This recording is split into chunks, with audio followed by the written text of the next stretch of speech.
Hello, everyone, and welcome. Welcome to Healthy, Wholesome You with Carol. I am so excited you decided to join me today. I have a special session that I have prepared for you. Yes, indeed. I have prepared a special session for you, just for you. Now, it is May of 2022, and it is Mental Health Awareness Month. Yes, our mental health is a priority, and it's something we often put off or don't think about or don't consider as part of our overall health. But it is part of our overall health. It's so important to overall health.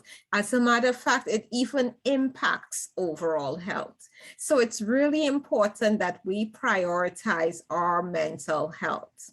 Today, I have a special guest with me and a good friend of mine of many years, Miss Manishka Douglas, who is a practicing nurse in New York City with a social health background, and she has just about seen the full spectrum of types of patients during this time of COVID, as well as dealing with non-COVID patients and seeing some of the mental health challenges that are arising during this time. I have invited her to this session because I thought she could help us understand what is currently going on, what she's seeing from a professional perspective, as well as personally how you can deal with some of these issues for yourself, your family, or even friends that may be having mental health challenges. Now, mental health issues can be prevented. They also can be treated successfully, and many people who have mental issues who are treated do recover. So I want us to start from a place of hope. There is hope if there is a challenge, and we can prevent challenges from happening by managing our own mental health. So I'm going to go right into the discussion with my good friend, Manishka. Welcome. Welcome, and thanks for taking the time to be with us today. Please give us a few words of introduction. Hello, thank you for having me. My name is Manishka Douglas. As Carol said, that I'm a friend of her of many years. I am a nurse by profession. I also was a social worker as well. And so, I agreed to come onto the program because mental health is something that's very important.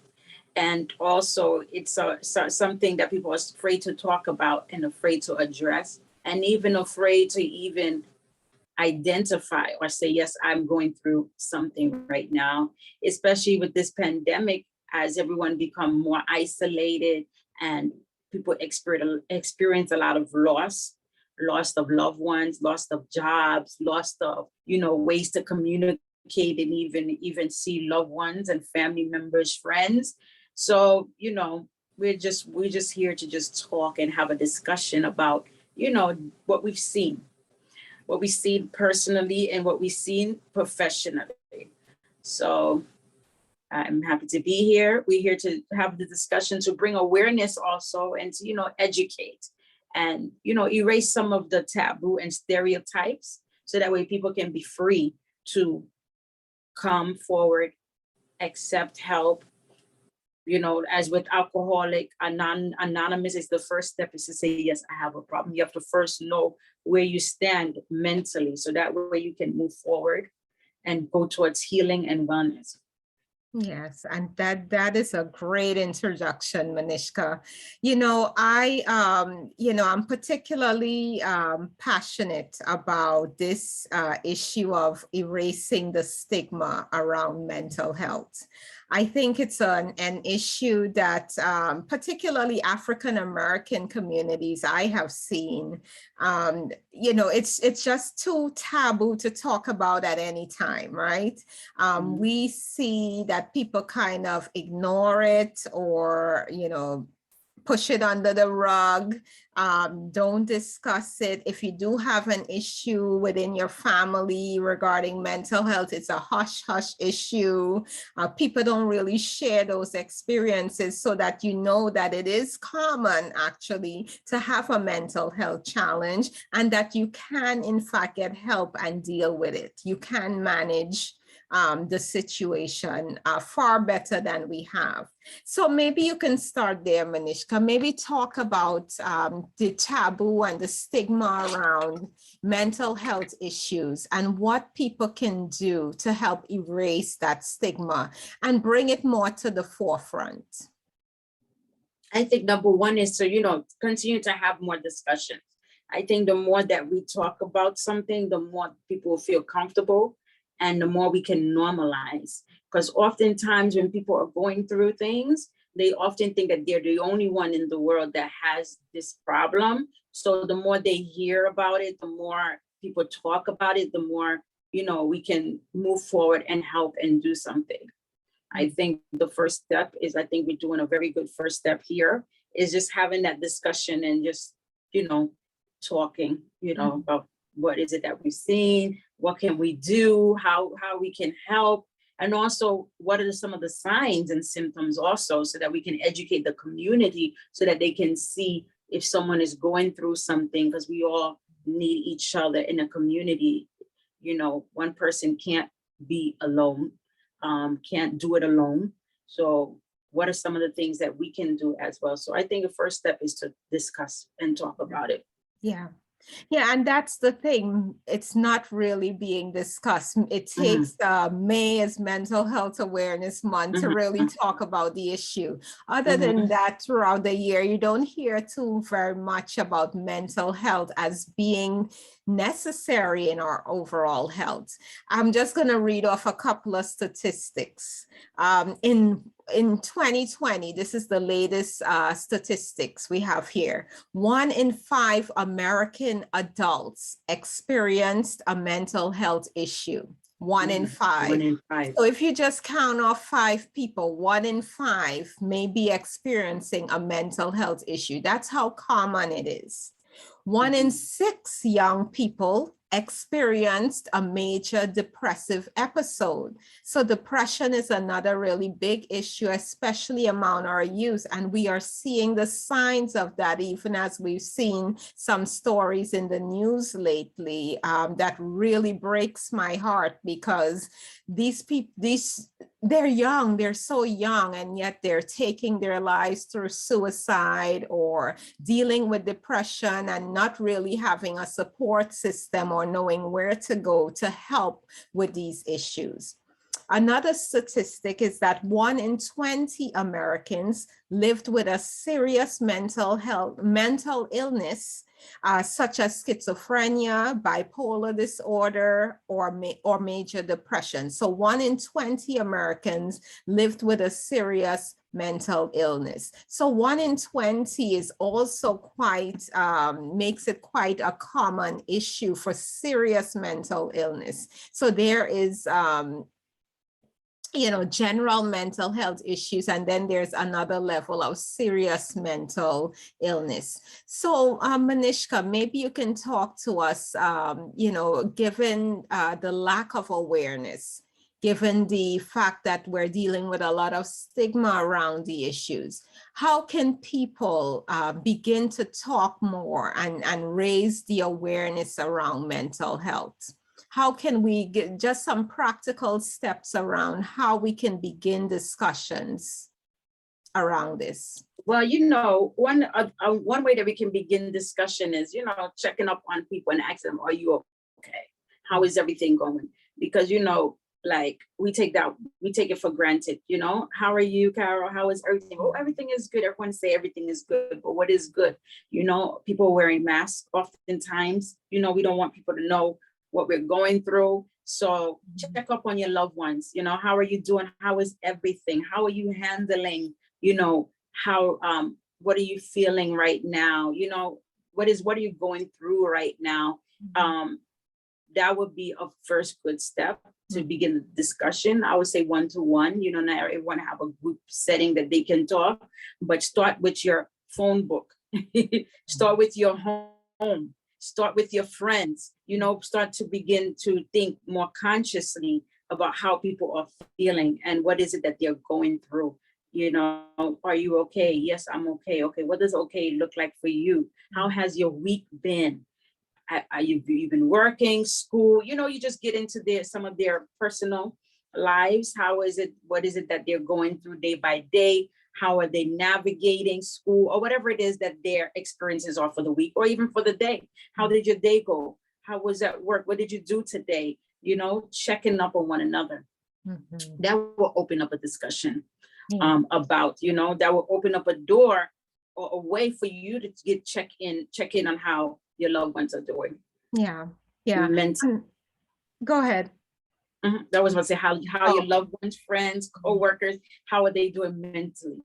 Mhm. And I would add to that, I would add also be a good listener. Be a good listener. Listen for signs. Listen for, things that are said that may want you to delve a little deeper into the issue, especially with children, especially those teenagers.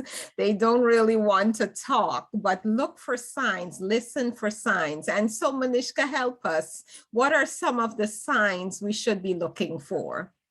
Okay, we have something called mental health, something called PHQ, right? And some of the questions which are also signs of depression. I had it here. What did I? And what does PHQ stand for? Is it health questionnaire? I forgot what the P stands for. I was just looking at it. Here it is right here. A patient health questionnaire. This is one of the things that we use. It's called PHQ-9, Patient Health Questionnaire. And this is like something that they use. I use this also in social work, and we use this in health as well as a guide to get people to see where they are. And these are the questions that's on the questionnaire. Little interest, have you asked them, how often have they been bothered by the following over the past 2 weeks? Have you had little interest or pleasure in doing things? And this is one of the signs of depression. Have you had little interest or pleasure in doing things? You no longer feel like doing anything. You don't feel interest in doing things. Have you felt down, depressed, or hopeless? So this is another sign.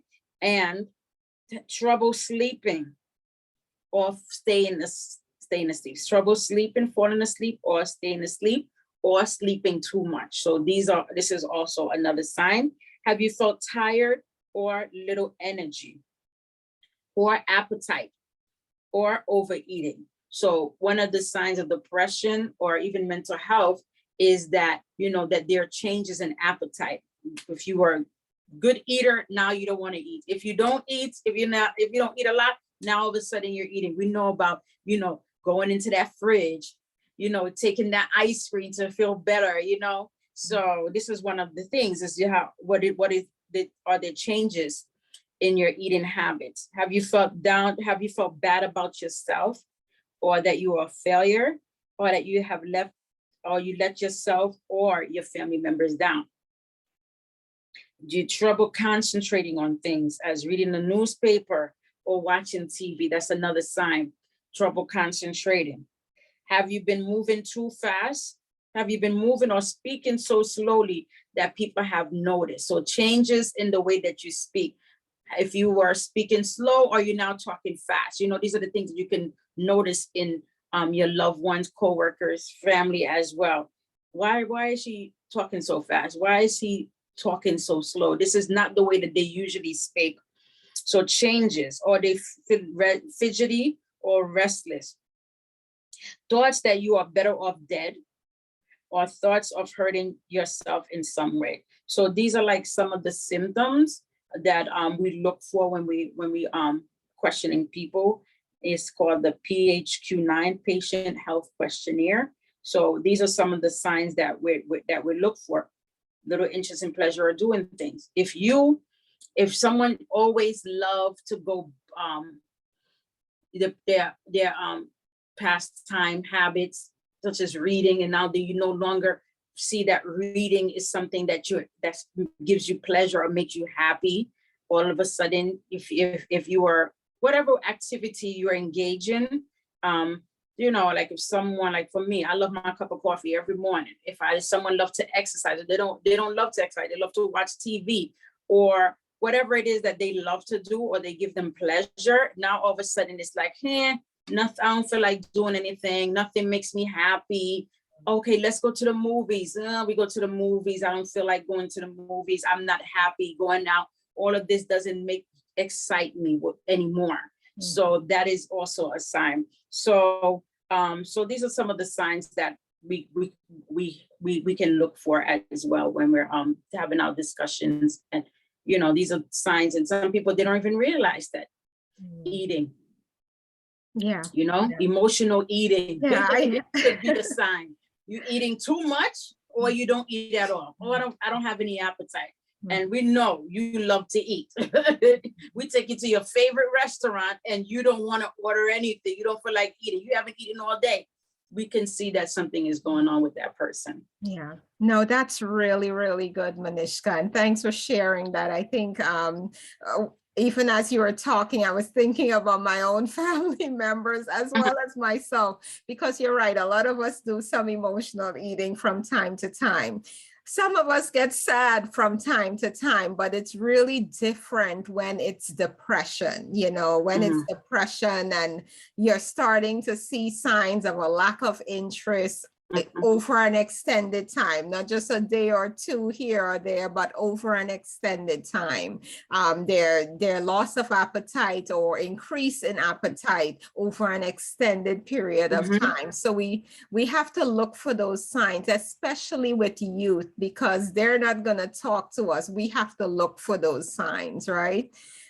So that's really, really good. Thanks so much, Manishka. I think that opened our eyes a bit, just to, even in this time of COVID where families aren't going out. I mean, people are starting to go out a little more now, but you know, this time has really been hard for all of us, you know, just in terms of the social isolation, not being able to hang out with friends for youth in particular. What are some ways, you know, because connectedness is so important to who we are and how we interact as human beings. How can we stay connected, even if we're still somewhat in isolation at this time? I know that the really tough period has passed, but there's still yet another period coming where we may have to still be cautious, still isolate a bit. Not to mention some of the social anxiety associated with just being around people again after such a long time of isolation. Help us with that. How can we deal with some of those issues? Yes, Carol, you brought a very good point about the anxiety about being around people, because we're here in the pandemic. In COVID, people are afraid to go around other people. They're like, I don't want to go out. I don't want to be, you know, first it's imposed on us for the safety of the community, right? And then some people, it's self-imposed, where they have that fear now of going out or being around people. So one of the things that I started to do to help with the isolation and not seeing people as often as I would like, I started to video call people, and everyone is like, why are you video calling? Because I want to see your face, you know, I'm checking in. And, you know, they say that in your face, you can see all the emotions. You can, you know, if you're speaking to someone on the phone, you can't really see their face. You know, you can't see their expressions, or even through a text. You know, there's a lot of confusion that could go through a text of, you know. So one of the things that I've done, I started video chatting with people as I call them. First, I'll call them first.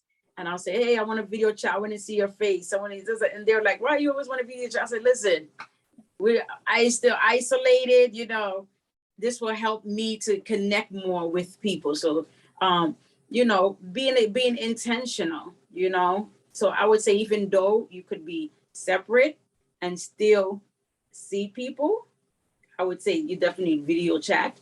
That's one of the first things that I've started doing. Also, like, you know, be intentional about calling people as well. Because, you know, We have so much now to keep us busy that we become antisocial now. And even with this, this isolation, social distancing, it even intensifies our antisocial. Everyone is on the cell phone. Everyone on the bus is on the cell phone.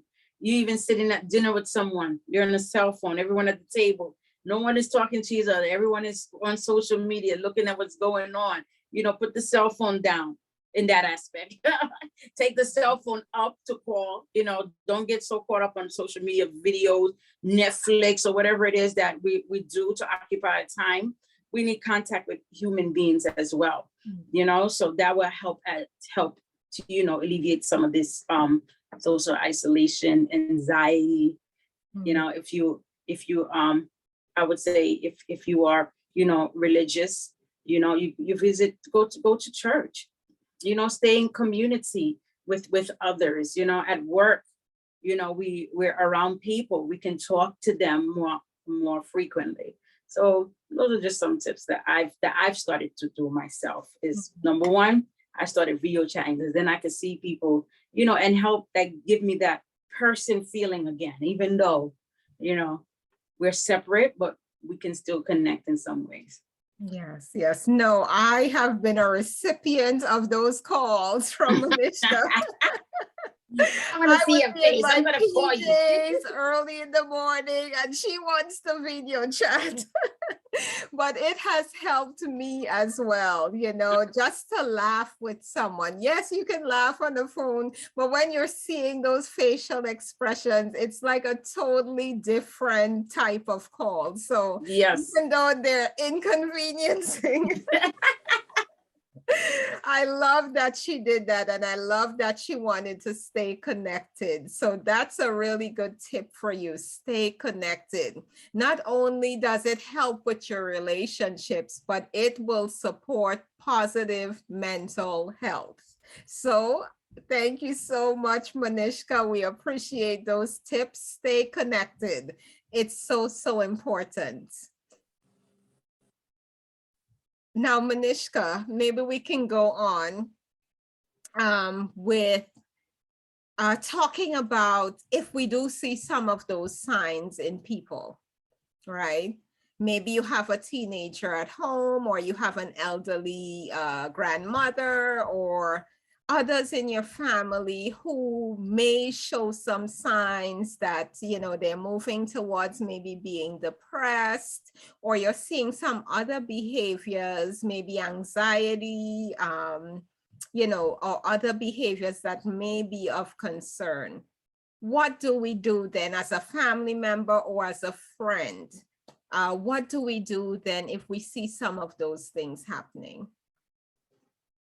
Okay, I would say don't go right away and tell the person, oh, I think you're depressed. I think you're going through something mental. Reach out to them first and then talk to them. And, first you have to develop a relationship. You have a relationship with that person. It depends on the level of relationship you have. If you're somebody you're close with, you can probably come up front and say, listen, I've noticed some changes in you, and, you're not the way your usual bubbly self. And so, you can address it in that way, like to spend some time together, talking. I would say talking is the medicine, right? Counseling, you talking. A lot of times people hold in their emotions thinking that would help them, but letting it out also helps, because it's like if you take a soda bottle and you shake it and you leave the lid on, if you open it, this is all the tension start to be released. You start to unload some of the things, so that way you're not holding it all to yourself. So I would definitely say it's important. It's important to talk. If anyone is feeling some sort of whether it be sadness, whether it be anger, to do it in a positive light, because some people are expressing themselves, because we have good coping mechanisms that people have, and there are also bad coping mechanisms. Some people, when they're going through, they may lash out and become angry, may throw things, those are ineffective coping mechanisms, we will call them, but they are good coping mechanisms, such as talking to someone, expressing how you feel in a positive light, not in a confrontational way. So I would say, we can help people to, start to develop some positive things that you can do for yourself. Self-care is very important. Help people with self-care, taking care of yourself, taking care of your mental well-being. What do you do? What are some of the things that you can do to help you become more relaxed, to help you become more, to come out of whatever it is that you're going through? Is not just to wait till something happens. With health, it's not just black and white. It's not that you're sick or you're not sick. It's a spectrum. So is mental health, is also a spectrum. On one spectrum, you may have very healthy and then unhealthy, right? And it's in between. So it's not just black and white. It's not just healthy and unhealthy. It's a spectrum, and we all fall in that spectrum. So self-care, taking care of yourself. What can you do to help yourself relax? What are some of the things that you could build into your schedule? Some people, they pray, some people meditate, some people read, some people go to the spa. What are some of the things that you can add in your day-to-day activities to help you to relax? Take a bubble bath, do some things, maybe go for a walk, go look at nature, bird watching, take on a hobby. These are all things that can help with mental health and also keep you healthy mentally. Some people, they go to yoga, different things. What are some of the things that can help you cope? What are some of the things that you can build in your life, in your schedule, to help you cope, to help you have that release as well, and to, stay healthy or become healthy, or, to be positive, remain in that positive light, because feeling sad is normal. Emotions are normal. Anger is normal. We all have periods of high and low. So what are the things that we can build in to keep us from staying in a low state? You can be sad, but don't be sad too long. Who can you talk to? Who can you turn to when you're having support systems as well? Who can you turn to when you're feeling a certain way? Who can you talk to? Okay, like try to put a network together of 2 or 3 people that if I feel a certain way, I would talk to them. I used to work with domestic violence, and this is some of the things that we used to teach the women when we're doing like a safety plan. Who are 2 or 3 people that you can talk to, that you can call, that let them know, listen, I'm ready to leave. We called it an escape plan. If I will go here, I will do this, So I would say the same thing for mental health. You create that network of people that can be supportive to you, and also that you can be supportive to people. Self-care and network. I would say both of those are the most important, because without you caring for yourself and putting in strategies or, routines that you can do to keep yourself up, mental wellness, and that network of people, very important. Yeah, very, very, very important. That's really, really good. Because one thing I've learned, even for myself, Manishka, is that self-care must come before caring for others. You must take care of yourself first so that you can be refreshed to take care of others. Yes. And another thing that you pointed out that's really important is in terms of having those things built into your schedule that can support your positive mental health, that can help you get out of a depressive state, or help you get out of, a series of thoughts that are taking you in a place that you don't really want to go. And that's the point that I really wanted to narrow in. It's just changing your thoughts, right? doing something that takes your mind off of the situation, or doing something that takes your mind to someplace else, even if it's just a simple bubble bath for yourself. It takes your mind off of and relaxes you and takes your mind off of, whatever issue you may be dealing with that may be intense for you at the moment. So those are some really, really good thoughts. And definitely. Yeah. And another sign I would say of depression, as you bring up, the hygiene, is that when someone is depressed, they're not keeping up their appearance. Their hair may be disheveled. In extreme cases, as I've seen in the hospital, people have not bathed. And even with mental health, people have even, they don't see themselves. People that are diagnosed with schizophrenia, some people that are diagnosed with major depressive disorder, some people, they do not see themselves at all. You're back on video. Okay, I had a call coming in. I'm trying to turn off these alerts. A call was coming in, so it paused the video. Sorry about that. So what was I saying? You're talking about people. Oh yeah, the appearances. Really, that's another sign also. Repeat it, sorry. Hygiene, personal hygiene in the appearance of people. This is one of the things that we look at as well, especially in mental health. When I did mental health, my mental health rotation, this was one of the things that they looked at, is how is the person appearance? Are they well groomed? Because oftentimes when people are in the extreme spectrum of depression, they're not taking care of themselves. Their hair not combed, they're not bathed. And I'm talking about when the extreme end, because remember I told you, there's the healthy end and then there's the extreme end, and everyone falls in between. So on that extreme end, sometimes people don't even see what they look like. They don't even know.